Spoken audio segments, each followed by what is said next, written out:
우리가 계속해서 야고보서를 이제 보고 있는데요. 이 야고보 사도는 우리의 그 신앙생활이 온전하기 위해서 계속해서 인내를 이야기를 했고, 또한 시험이나 그 시련을 이기기 위해서는 지혜가 필요하다라고 말씀을 했습니다. 그리고 시험이 오는 경우가 하나님이 주는 물론 테스트도 있지만 자기 욕심에 의해서 시험이 든다라고도 야고보 사도는 이렇게 이야기를 했습니다. 그래서 말씀을 행하는 자가 되고 자신을 속이는 자가 되지 말아라 라고 하면서 경건의 기준에 대해서 말씀을 드렸는데요. 결국 이 야고보 사도가 전하고 싶은 것은 무엇입니까? 이 야고보 사도가 전하고 싶은 것은 무엇이냐면, 믿음을 가진 자라면 너희가 정말 하나님의 은혜를 입고 구원받고 또 구원받았기 때문에 그 믿음이 있는 자라면 이제 삶으로, 행함으로 증명하라는 것입니다. 그런데 우리가 이 말씀을 보면 좀 이렇게 생각할 때가 있습니다. 내가 신앙생활을 하는 데 있어서 하나님과 나와의 관계만 있으면 되지, 그러니까 내가 하나님을 향한 그 믿음만 있으면 되지, 왜 행동을 강조하지? 안 하면 안 되나? 라고 생각할 수도 있습니다. 결국 행동으로 안 한다고 해서 내가 하나님과의 관계가 깨질까? 라고 생각을 할 수가 있는데, 이 야고보 사도는 되게 이 질문에 대해서 우리에게 좀 불편하게 만들고 있습니다. 우리 야고보서 2장 14절 말씀 우리 한번 같이 읽겠습니다. 시작. 내 형제들아, 만일 사람이 믿음이 있노라 하고 행함이 없으면 무슨 유익이 있으리요? 그 믿음이 능히 자기를 구원하겠느냐. 아멘. 야고보 사도가 내 형제들아, 이 내 형제들아, 야고보 사도가 상당히 많이 쓰이고 있는데, 이게 무슨 말씀이냐면, 믿음이 있는 사람이 행함이 없으면 그 믿음이 자기를 구원하겠느냐라는 것입니다. 즉 야고보 사도가 말하고 싶은 것은, 믿음은 마음속에 있지만 이 열매로 나타내는, 즉 보이는 형태로 나타나야 함을 말하고 있습니다. 사실 그렇지 않습니까? 우리가 우리의 믿음을 어떻게 증명할 수 있겠습니까? 보이지 않잖아요. 저 사람이 믿음이 좋은지, 저 사람이 믿음이 안 좋은지, 저분이 신앙생활을 잘하는지 우리는 몰라요. 겉모습만 보고 판단할 수가 없어요. 그렇다고 해서 물론 행함으로만 그 사람이 믿음이 있다라고 말을 못하지만, 적어도 믿음이 있는 사람이라면 삶 가운데, 정말 이 악한 세상에, 썩어져가는 이 세상에 적어도 내가 있는 그 자리에서는 빛이 되어야 되는 것이고, 또 소금의 역할을 감당해야 되는 것이고, 더 나아가서는 성령의 열매를 맺어야 된다는 것입니다. 이것이 우리의 삶 가운데 나타나야 된다는 것입니다. 뿐만 아니라 어떤 형태로도 이 믿음의 열매들이, 말씀의 그런 열매들이 나타나야 된다는 것입니다. 곧 이것은 그리스도의 모습이 삶으로 이제는 증명되어져야 한다는 것입니다. 그런데 이거를 우리는 판단할 수가 없어요. 그렇기 때문에 행동으로 보여줘야 된다는 것입니다. 10명의 믿지 않는 자들 중에 내가 그 자리에 있으면 내가 빛이 되어야 된다는 것입니다. 그래서 야고보 사도는 오늘 2장에서 5장까지의 말씀을 이제 전체적으로 볼 건데, 첫 번째로 행동하는 믿음이 무엇인지, 또 두 번째는 믿음의 삶은 어떻게 드러나는가, 또 세 번째는 말, 관계, 고난, 기도 속에서 믿음은 어떻게 작동하는지에 대해서 말씀하고 있습니다. 그런데 이 부분의 대부분 내용들은 우리의 그런 신앙생활 가운데, 일상생활 가운데 너무나 자주 일어나는 일들입니다. 일단 우리가 본론에 들어가기 전에 먼저 이해할 부분은 무엇이냐면, 이 야고보 사도는 그러니까 이방인들, 초신자들을 대상으로 해서 이 편지를 쓰지 않았습니다. 그러니까 이 야고보 사도가 쓴 편지는 그러니까 유대인들, 개종한 유대인들, 하나님을 알고 율법을 아는 그 대상, 그 유대인들을 향해서 이 편지를 썼는데, 이 유대인들은 어느 정도 하나님에 대한 그런 신앙이 있었습니다. 말씀도 알고 있었고 또 율법을 또 잘 지키기도 했습니다. 근데 이 야고보 사도가 이들의 대상으로 쓴 이유가 무엇이냐면, 이들은 말씀만 알았지 실제로 삶 가운데 행동하지 않았기 때문에 이 야고보 사도는 그들을 대상해서 내 형제들아 라고 하면서 편지를 쓴 것입니다. 그래서 행동하는 그 믿음을 강조하고 있습니다. 그래서 이 야고보 사도가 행동하는 믿음 중에서 무엇을 강조했는지 2장에서 5장까지의 이 하나하나 살펴보면, 첫 번째로 야고보 사도는 행동하는 믿음 중에서 차별하지 않는 믿음을 강조했습니다. 차별하지 않는 믿음. 우리 야고보서 2장 1절 말씀 우리 한번 같이 읽겠습니다. 시작. 내 형제들아, 영광의 주 곧 우리 주 예수 그리스도에 대한 믿음을 너희가 가졌으니 사람을 차별하여 대하지 말라. 그리고 이 차별하는 사람에 대해서 또 9절 말씀에 보니까 이렇게 이야기를 합니다. 우리 9절 말씀도 같이 읽겠습니다. 시작. 만일 너희가 사람을 차별하여 대하면 죄를 짓는 것이니 율법이 너희를 법법자로 정죄하리라. 아멘. 우리가 이 말씀을 통해서 알 수 있는 것은 그 당시에 이 야고보 사도가 살고 있는 그 시대의 상황을, 시대가 어땠는지 우리가 알 수 있는데, 말씀에도 나와 있듯이 그 당시 아마 교회 안에서는 부자 성도들이 들어오면 좋은 자리에 앉히고, 가난한 성도가 오면 저 멀리서 하거나 발등상에 앉게 했던 그런 일들이 비일비재하게 일어났던 것 같습니다. 그래서 결국 이러한 문제에 대해서 이 야고보 사도는 말씀을 아는 자들이, 왜 믿음이 있는 자들이 그런 생각과 그런 행동을 하느냐라고 지적하면서, 그렇게 행동하는 것은 믿음의 사람이 해서는 안 될 행동이라고 말씀하고 있는 것입니다. 자, 그러면 여기서 우리가 질문을 하나 던질 수가 있습니다. 이 문제에 대해서 우리는 어떠하냐라는 것입니다. 우리는 어떠하냐? 하나님의 사랑을 받은 자들이 예수님의 사랑을 실천하는지, 아니면 우리도 똑같이 사람들을 차별하고 있지 않는지 우리가 한번 돌아볼 필요가 있다는 것입니다. 여기서 우리는 또 두 가지 측면을 볼 수가 있어요. 하나는 교회 안에서, 내가 교회 안에서 차별을 하고 있는지, 아니면 내가 속해져 있는 그 삶, 이 세상 가운데서 내가 차별하고 있지 않는지. 사실 우리가 차별이라고 하면 되게 쉽게 생각하지 않아요. 왜냐하면 이것이 생각보다 흔하게 일어나기 때문입니다. 예를 들어서 우리가 지금 이렇게 예배를 딱 드리잖아요. 근데 이 자리에 막말로 거지가 들어온다고 생각해 보세요. 여러분들 어떤 생각이 드세요?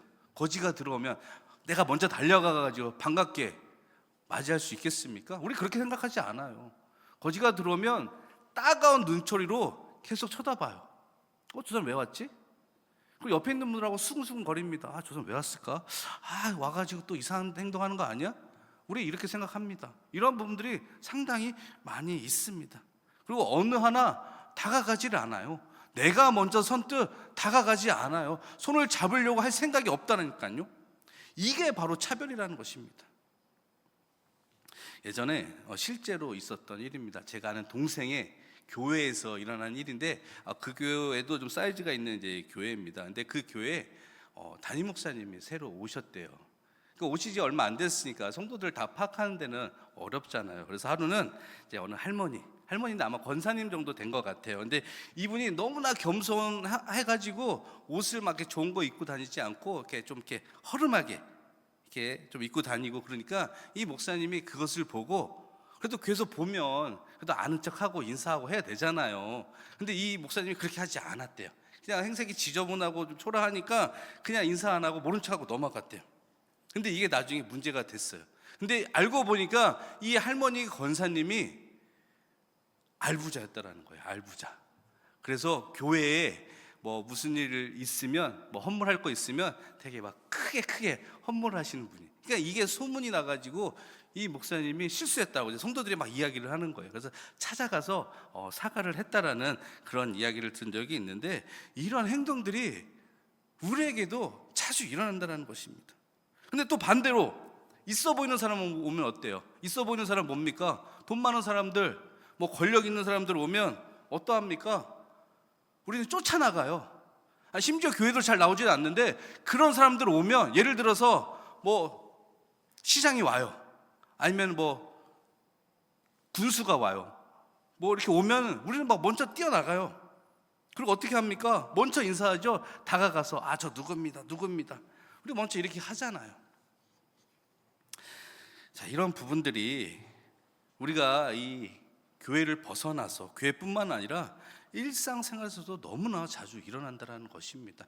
교회에서 차별이 없어야 되는데 사랑을 강조하는데 우리는 말뿐인 사랑만 강조하고 있는 이런 모습들이 너무나 많이 있다라는 것입니다. 이게 바로 차별이라는 것입니다. 뿐만 아니라 삶 가운데도 마찬가지예요. 행색이 지저분하고 그런 사람들 오면 우리가 피하려고 합니다. 우리가 또 전도할 때도 그래요. 전도할 때도 참 희한해요. 믿지 않는 자들에게 복음을 전하러 전도하러 갔는데 그런 사람들 오면 우리 고개를 확 돌려요. 눈 안 마주치려고 그래요. 그리고 설령 그분들이 와가지고 뭐 전도지나 전도 물품 하나 더 달라고 하면 잘 주지도 않아요. 근데 반대로 좀 괜찮은 분들 오면 어떻게 합니까? 하나라도 더 주죠. 이거 가가지고 또 옆에 있는 분들에게 전달해달라고 우리 이렇게 하잖아요. 그래서 이 야고보 사도는 교회라는 공동체 안에서 또한 이 삶 속에서 제발 이런 행동을 하지 말라는 것입니다. 왜? 믿음이 있는 자들의 모습이 결코 아니라는 것입니다. 예수님께서 마태복음 20장에 보면 이 포도원의 품꾼의 그 비유의 이야기를 말씀을 하셨는데 이 비유의 내용은 바로 이런 내용입니다. 하루는 포도원 주인이 이른 아침에 나가서 이제 품꾼들에게 한 데나리온을 줄 테니까 우리 포도원에 와서 이제 일을 하라고 합니다. 그리고 시간이 지나서 이제 제3시, 우리나라 시간으로는 이제 9시입니다. 오전 9시에 나가서 보니까 장터에서 여전히 일을 안 하고 놀고 있는 그런 또 품꾼들이 있는 거예요. 그래서 그 품꾼들에게 내가 싹을 줄 테니까 우리 포도원에 와서 일을 하라고 합니다. 그리고 나서 또 12시에 나갑니다. 그리고 또 오후 3시에 나갔더니 여전히 일을 구하지 못하고 있는 그 품꾼들이 있어서 그들에게 똑같이 다가가서 우리 포도원에 와서 일을 하라고 합니다. 그리고 또 5시에 나가서 갔더니 또 놀고 있는 사람들이 있어서 그 품꾼들에게 포도원에 가서 이제 일을 하라고 합니다.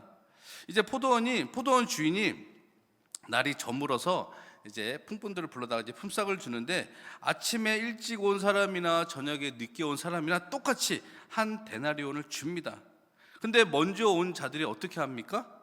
포도원 주인에게 원망하면서 어떻게 우리는 아침부터 와서 종일토록 수고를 했는데 저 늦게 온 1시간밖에 일하지 않는 사람하고 똑같이 싹을 줍니까? 라고 할 때 주인이 뭐라고 이야기를 하냐면 내 것을 가지고 내 뜻대로 하는데 나는 너에게 선을 베풀지 않았느냐, 근데 어떻게 너희가 나를 악으로 보느냐, 그러면서 이 비유의 이야기는 끝납니다.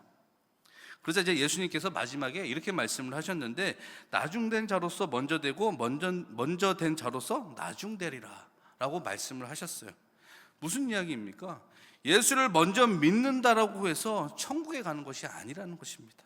예수를 먼저 믿는다라고 해서 상급이 더 많다라는 것이 아닙니다. 오히려 반대로가 될 수가 있다라는 것입니다.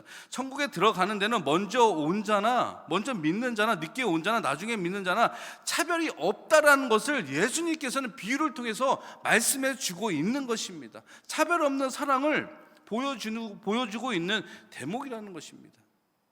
그래서 이 야고보 사도가 너희가 예수님의 사랑을 받고도 하나님의 말씀을 아는 자들이 이렇게 행하지 못하고 있다면 뭐라고 말하고 있냐면 야고보서 2장 17절 말씀인데 우리 한번 같이 읽겠습니다. 시작. 이와 같이 행함이 없는 믿음은 그 자체가 죽은 것이다.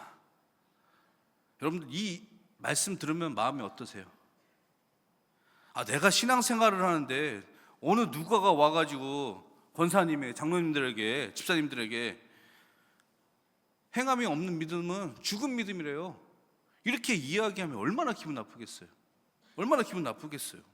그죠? 나는 열심히 신앙생활을 한다라고 했는데 교회 열심히 다니고 빠지지 않고 왔는데 어느 누가 와가지고 야 그것은 행함이 없는 믿음이야, 죽은 거야 라고 이야기를 하면 우리 마음이 어떻겠어요? 괜히 불편하잖아요. 우리 시험 든다라고 하잖아요. 그잖아요. 지금 야고보 사도가 예수를 믿는 자들에게, 유대인들에게 지금 이렇게 이야기를 하는 것입니다. 그렇다고 해서 우리가 조심해야 될 것은 무엇이냐면 이 말씀에 대해서 설령 혹 오해할 수가 있는데 이 말씀은 나는 행함으로 나오지 않으니까 믿음이 없네, 이 이야기가 아닙니다. 절대로 이렇게 오해해서는 안 돼요. 내가 행함이 없다라고 내가 믿음이 없네, 이렇게 생각해서는 안 된다는 것입니다. 이 말씀은 그런 말씀이 아니라 행위로 구원을 받는다라고 이 야고보 사도는 말하지 않았습니다.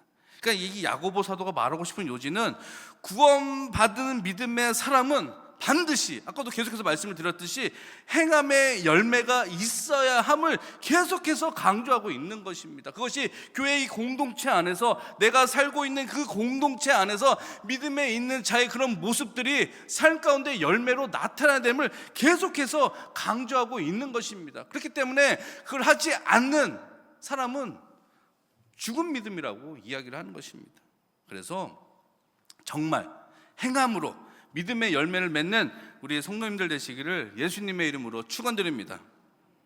이제 두 번째입니다. 행동하는 믿음 두 번째는 혀를 제어하는 믿음입니다. 혀를 제어하는 믿음.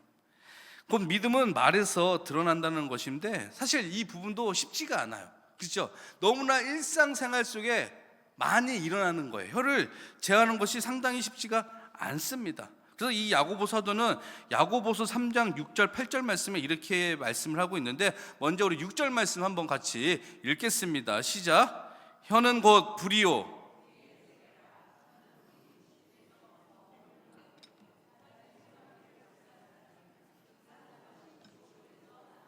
우리 8절 말씀도 같이 읽겠습니다. 시작. 혀는 능히 길들일 사람이 없나니 쉬지 않은 악이요 죽이는 독이 가득한 것이라. 아멘. 뭐라고 말씀하고 있습니까? 이 작은 혀가, 이 작은 혀로 인해서 우리의 몸을 더럽히고 삶의 수레바퀴에 불을 지르고 결국에 그 불을 지르는 혀도 지옥불에 타 버린다는 것입니다. 내 몸의 일부이지만 길들이기가 어려워서 혀는 쉬지 않고 악을 내뱉고 죽음에 이르게 하는 독으로 가득 차 있다는 것입니다. 근데 이런 것이 믿음이 있는 사람들이 이렇게 한다는 것입니다. 신앙생활을 한다는 사람들이 이렇게 한다는 것입니다. 얼마나 무섭습니까? 내가 내뱉는 말이 내 혀로서 사람을 죽일 수 있다는 거예요. 독이 가득 찼다는 거예요. 그러니까 문제는 믿음의 사람들이, 교회를 다닌다라고 하는 사람들이, 구원받은 사람들이 이렇게 행동하고 있다는 것입니다. 요즘은 뭐 말 잘 안 하긴 하지만 요즘 젊은 아이들 보니까 말보다는 집에서 컴퓨터로 이제 댓글을 달죠. 댓글 보면 아주 정말 생각하기 쉽지 않은 그런 말들을 막 써놓는 그런 분들을 볼 수가 있는데, 그게 다 어디서 나옵니까? 이 생각에서 나오는 거예요. 생각에서. 그러니까 말은 우리의 생각에서 나오는 거예요. 우리가 어떤 생각을 가지고 있느냐에 따라서 우리의 말이 나온다는 것입니다. 우리가 믿음의 생각을 가지고 있으면, 말씀의 생각을 가지고 있으면 그런 남을 세워주는 그런 말이 나오지만, 내 생각이 여전히 남을 비방하고 저주하고 그런 악독한 말로 가득 차 있다면 우리의 입술은 당연히 그게 나올 수밖에 없습니다. 그러니까 제어가 안 되는 거예요. 여러분, 하나님 사랑하십니까? 하나님 사랑하십니까? 하나님을 찬양하십니까?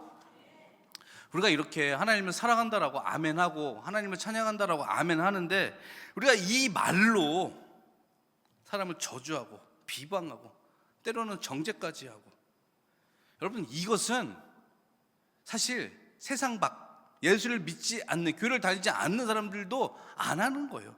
잘 하지 않아요. 그런데 유독하게 교회 다니는 이 공동체 안에서 예수를 믿는 우리가 세상 사람들도 못하게 이러고 있는 모습들이 너무나 많다라는 것입니다. 그래서 야고보 사도가 뭐라고 하냐면, 야고보서 3장 10절 말씀에 우리 한번 같이 읽겠습니다. 시작. 한 입에서 찬송과 저주가 나오는도다. 내 형제들아, 이것이 마땅하지 아니하니라. 한 입에서 찬송과 저주가 나온다는 건 뭐예요? 이 사람은 신앙생활을 하고 있다라는 거예요. 교회를 다니고 있다는 거예요. 예수를, 하나님을 믿고 있다는 거예요. 하나님을 한 입으로는 하나님을 찬양하고 하나님을 사랑한다고 고백하면서 네 입술에는 저주를 내뱉고 있다는 거예요. 그래서 야고보 사도가 이것은 마땅하지 않다라고 지금 권면하고 있는 것입니다. 제가 이제 우리 교회 이제 구역장, 구역 강사 모임 한 달에 한 번씩 모임이 있잖아요. 이제 가끔씩 제가 하는 말이 있어요. 구역 예배 모임 절대로 1시간 이상 길게 하지 말아라. 그냥 말씀하고 기도 제목 나누고 끝내라. 제가 왜 이렇게 이야기를 하냐면, 모임이 길어지면 결국 안 좋아져요. 제가 겪어보니까 그래요. 제가 전에 있는 교회 보니까 거기도 이제 구역 모임을 해요. 근데 구역 모임을 하면 한 3시간씩 해요. 하지 말라고 해도 3시간씩 4시간씩 해요. 한 번 모이면 그렇게 해요. 근데 그 모임이 너무나 좋다라는 거예요. 자기네들은 너무나 좋대. 그래서 물어봤어요. 뭐가 좋냐? 뭐 이렇게 교제하고 뭐 기도 제목도 나누고 삶의 간증도 나누고, 그런데 어떻게 3시간씩 하냐, 4시간씩. 그랬더니 어떻게 얘기를 하냐면, 얘기를 하다가 이게 주제가 딴 데로 가는 거예요. 저쪽 서울을 지나서 저 강원도를 돌아서 뭐 대구, 부산을 돌아서 다시 돌아오는 거예요. 그러니까 이 돌아오는 시간이 한 3시간씩 4시간씩 걸리는 거예요. 한 사람이 이야기를 하면 막 30분씩 이야기를 한대요. 그러니까 서로 그렇게 이야기를 하는 거예요. 그런데 문제가 무엇이냐면, 물론 그렇게 해서 서로 정말 믿음의 이야기, 말씀의 이야기를 하면 좋은데, 여러분들 우리나라 사람들 습성이 뭐예요? 2사람 이상 모이면 뭘 해요? 꼭 하잖아요. 우리 그잖아요. 하지 말라라고도 해요. 이상하게 꼭 말을 꺼내는 사람들이 있어요. 꼭 꺼내. 그럼 거기에 또 동조하는 부분들이 있어요. 그러니까 거기에 소문이 나는 거예요. 뭐뭐 하더라, 뭐뭐 하더라, 저 사람 저렇게 하더라. 그러면 결국에 소문의 근원지가 그런 곳에 나오는 거예요. 그러니까 교회 안에서 예배 모임도 마찬가지고 동아리 활동도 마찬가지고, 여기에 모임에는 믿음의 교제가 돼야 되는데 그렇게 하지 않는 모임들, 그건 건강한 모임이 아닙니다. 혹시라도 누군가가 내가 속해져 있는 그런 모임에서 남의 이야기를 한다 싶으면 거기서 벗어나거나 아니면 남의 이야기를 못하도록 딱 끝내는, 이것이 바로 성숙한 건강한 신앙생활의 모습이고 믿음의 행동이라는 것을 기억하는 우리 성도님들 되시길 바라겠습니다. 하나님을 믿는다고 하는 자들이 혀로 남을 비방하고 저주하는 일들이 이 야고보 시대에 얼마나 많았으면 이 야고보 사도가 이렇게 이야기를 하겠습니까? 근데 오늘날 우리 또 비슷하잖아요. 일상생활에 너무나 많이 일어나잖아요. 우리 믿는 자들이, 저도 그럴 때가 있어요. 저도 제 입이 막 험하게 막 나올 때가 있어요. 뭐 운전하다 보면 막 화가 나다 보면 저도 막 주체하지 못해가지고 저도 막 내볼 때가 있어요. 그럼 하고 나서 어때요? 기분이 좋아요? 나 비방하고 막 욕하고 막 그런 저주만 하고 나면은 기분이 좋아요? 아니요. 후회돼요. 내가 왜 그랬을까? 내가 왜 그랬을까? 맨날 자책해요. 하나님, 제 입술을 제발 주장해달라고 맨날 자책해요. 우리가 한번 내뱉는 말은 주워 담을 수가 없습니다. 그래서 정말 조심해야 되고 생각해서 말해야 돼요. 그 생각이 어디에 있습니까? 늘 항상 말씀에 가까이 해야 되는 거예요. 그리고 하나님께 지혜를 구해야 되는 것이고, 그래서 야고보 사도는 4장 11절 12절 말씀에 이렇게 권면하고 있습니다. 우리 같이 읽겠습니다. 시작. 형제들아, 형제를 비방하는 자나 형제를 판단하는 자는 곧 율법을 비방하고 율법을 판단하는 것이라. 내가 만일 율법을 판단하면 율법의 준행자가 아니요 재판관이로다. 입법자와 재판관은 오직 한 분이시니 능히 구원하기도 하시며 멸하기도 하시느니라. 너는 누구이기에 이웃을 판단하느냐. 아멘. 너희가 해야 될 것은 이거 할 필요가 없다라는 것입니다. 이렇게 비방하고 판단하는 것은 너희가 할 것이 아니라 오직 누구만 할 수 있다? 오직 하나님만이 하실 수 있다라는 거예요. 그러니까 너희는 절대로 이렇게 하지 말라라는 거예요. 절대로 남을 비방하거나 저주하거나 정죄하는 거. 그래서 우리가 이제 말씀을 알았다면 이제 한번 행동으로 실습해 보겠습니다. 우리 옆에 있는 분들에게 가장 최고의 그 믿음의 언어로 한번 축복해 주시기 바랍니다. 한번 해보시기 바랍니다. 이제 해보셔야죠. 그죠? 가장 그냥 사랑합니다, 축복합니다 말고 맨날 하던 거 말고요. 정말 내가 할 수 있는 그 믿음의 언어들 있잖아요. 말씀을 비롯해서 우리 권사님은 특별한 존재입니다. 하나님 뭐 이런 말 있잖아요. 우리가 안 하니까 평상시에도 잘 안 해요. 못 해요. 사실 표현하는 거 쉽지 않잖아요. 그죠? 저도 마찬가지예요. 표현한다는 거 하면 막 손이 막 오글오글 거려요. 막 이걸 어떻게 표현하지? 막 그래요. 그럼에도 불구하고 우리는 이 교회 공동체 안에 사랑이라는 이 공동체 안에 모였기 때문에 우리는 할 수 있어야 돼요. 할 수 있어야 돼요. 장로님 정말 멋지십니다. 전 장로님만 보면 가슴이 막 두근두근 거려요. 권사님 마찬가지입니다. 왜 이렇게 멋지세요? 딱 보면서 옷은 왜 그렇게 입었어? 표정은 왜 그래? 이렇게 얘기하지 마시고요. 자, 그래서 혀를 꼭 제어할 수 있는 믿음을 갖는 우리 성도님들 되시길 바라겠습니다. 이제 행동하는 믿음 세 번째는 세상과 타협하지 않는 믿음입니다. 그러니까 믿음은 선택해서 드러난다는 것이고 하나님과 세상과 더불어 두 마음을 품지 말라라는 것입니다. 사실 우리도 이 부분도 우리가 되게 쉽게 놓치는 부분 중에 하나예요. 그죠? 차별하는 부분들, 혀 제어하는 부분들, 자꾸 놓치는 부분들. 우리가 하나님을 자꾸 믿는다라고 하고 하나님의 뜻대로 살겠습니다라고 여전히 입술로 고백하고 다짐하고 기도하지만 여전히 우리는 세상에 나가면 여전히 내 뜻대로, 내 마음대로, 내 욕심대로 이렇게 살아가고 있는, 내 중심대로 살아가고 있는 모습들이 너무나 많다라는 것입니다. 그렇잖아요, 그죠? 우리들 항상 기도하잖아요. 하나님의 뜻을 쫓아 살겠습니다. 하나님의 뜻이 아니면 내가 가지 않겠습니다. 하나님의 말씀대로 가겠습니다라고 늘 항상 신신당부를 하고 저 문을 박차고 나가면 여전히 내 뜻대로 내 마음대로 해요. 뭐 생각도 안 나요. 이제는 야고보 사도가 단호하게 말하고 있습니다.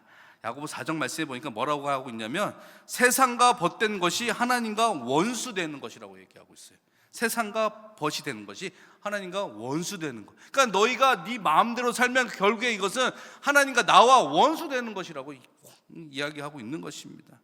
그러면서 제발 믿음이 있는 너희가 이렇게 되지 않길 바라면서 겸손하고 또 하나님께 복종하고 하나님께 가까이 가라고 말씀하고 있습니다. 이것이 야고보 사도가 말하는 행동하는 믿음이라는 것입니다. 전에도 말씀을 드렸듯이 우리가 하지 않으면, 우리가 움직이지 않으면, 행동하지 않으면 우리는 아무것도 얻을 수 있는 게 하나도 없다라는 것입니다. 내가 해야 되는 거예요. 내가 반대로 행동하는 믿음을 가지고 세상과 타협하지 않는 그 믿음을 가졌을 때 정말 하나님을 바라보고 하나님 뜻대로 하나님의 의를 구하고 나아가면 하나님께서 여기에서 은혜를 주시고 또 하나님께서 우리를 높여주신다라고 야고보 사도가 말하고 있습니다. 그것을 꼭 기억하시기 바랍니다. 그리고 네 번째 행동하는 믿음은 인내하는 믿음입니다. 인내하는 믿음. 그러니까 믿음은 고난 속에서도 드러난다는 것입니다. 저 사람이 고난 중에 있을 때 그 믿음이 확연하게 드러난다는 것이에요. 그래서 이 야고보 사도는 5장에 고난받는 성도들에게 인내하기를 권면하고 있습니다. 어떻게? 언제까지 인내하게 되냐면 5장 7절 말씀에 보니까 주께서 강림하시기까지 길이 참으라고 했어요. 그러니까 예수님이 오시는 그 날까지 너희는 고난이 오던 어떤 환난이 와도 끝까지 참고 인내라는 것입니다. 우리가 야고보서 1장에 보니까 인내에 대해서 말하기를 그 온전함을 이룰 때까지 인내하라고 했습니다. 온전함이라는 것은 성숙함이라고 말씀을 드렸습니다. 그러니까 우리가 믿음의 그 성숙함을 이루기 위해서 예수님이 오시는 그날까지 우리는 인내하고 참고 견뎌내야 한다는 것입니다. 우리 고난 오면, 환난 오면 사실 쉽지 않잖아요. 넘어지잖아요. 그죠? 쓰러지잖아요. 하나님 찾지 않잖아요. 원망하잖아요. 그리고 기도하다가 하나님 뜻이 이루어지지 않으면, 내 기도가 응답되지 않으면 우리는 거기에 대해서 또 금방 포기하고 있는 모습들이 너무나 많이 있습니다. 그러면서 우리는 하나님 뜻을 구한다라고 결국에 세상과 타협하고 있다는 것이에요. 그래서 이 야고보 사도는 욥의 이야기를 예를 들면서 이렇게 이야기를 하고 있습니다. 야고보서 5장 11절 말씀입니다. 우리 같이 읽겠습니다. 시작. 보라, 인내하는 자를 우리가 복되다 하나니 욥의 인내를 들었고 주께서 주신 결말을 보았거니와 주는 가장 자비하시고 긍휼히 여기시는 이시니라. 아멘. 자, 야고보 사도가 뭐라고 하고 있냐면 인내하는 자를 우리가 복되다 하나니. 여러분들 욥하면 고난의 대명사 딱 떠오르는 거 그밖에 없습니다. 욥이 정말 참고 인내하고 그 고난을 견뎠더니 하나님께서 복 주셨잖아요. 지금 그거를 이야기하고 있는 것입니다. 그래서 믿음의 인내는 즉각적인 해결보다는 끝까지 내가 하나님만 붙잡는 그런 태도입니다. 혹 살면서 정말 인생에 고난이 올 때 낙심하지 말고요, 끝까지 하나님을 붙잡고 인내하며 나아가는 우리 성도님들 되시기를 바라겠습니다. 마지막 다섯 번째입니다. 행동하는 믿음 다섯 번째는 기도하는 믿음입니다. 기도하는 믿음. 이 야고보 사도는 마지막에 이렇게 행동하는 믿음에 대해서 이야기를 하고 있는데 야고보서 5장 13절에서 16절 말씀인데 우리 한번 같이 읽겠습니다. 시작. 너희 중에 고난 당하는 자가 있느냐? 그는 기도할 것이요. 즐거워하는 자가 있느냐? 그는 찬송할지니라. 너희 중에 병든 자가 있느냐? 그는 교회의 장로들을 청할 것이요. 그들은 주의 이름으로 기름을 바르며 그를 위하여 기도할지니라. 믿음의 기도는 병든 자를 구원하리니 주께서 그를 일으키시리라. 혹시 죄를 범하였을지라도 사하심을 받으리라.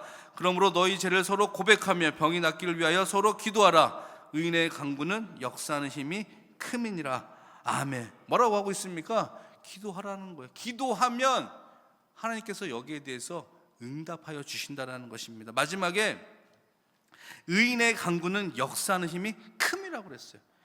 그러면 의인이라고 생각하면 우리는 또 내가 의인이 아닌데 라고 생각할 수 있지만, 그냥 쉽게 가자면 의인이라는 것은 하나님을 정말 잘 믿는 자, 예수를 믿어서 구원을 받은 자들이 모여서 합력해서 정말 그 아픈 분들을 위해서 기도하면, 저 사람을 위해서 중보 기도하면 하나님께서 하늘 문을 열어주셔서 응답해 주신다는 것입니다.